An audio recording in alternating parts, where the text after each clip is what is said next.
ఒక చిన్న కథ చెప్పుకుందాం రండి. A girl and her presentation. ఒక ఊరిలో ప్రియా అని ఒక అమ్మాయి ఉండేదట.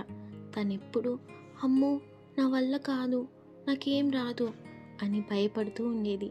అలా ఉండే తనకి వన్ ర్యాండమ్ డే టీచర్ పిలిచి, Priya, today you give the presentation అన్నారట. ఇంకా అంతే, she was shocked.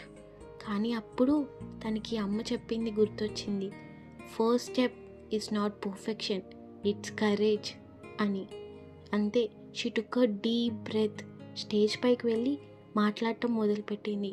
At first తను తడబడింది, భయపడింది కూడా. కానీ ధైర్యంతో అలా చెప్పుకుంటూ వెళ్ళింది. ప్రజెంటేషన్ అయిపోయిన వెంటనే whole class started clapping for her. అప్పుడు తనకి ఫస్ట్ టైం అనిపించింది, yes, I can do it, నేను చేయగలను అని. కాన్ఫిడెన్స్ అంటే భయం లేకపోవటం కాదు, భయం ఉన్నా కూడా ట్రై చేయటం. That's where the real magic begins.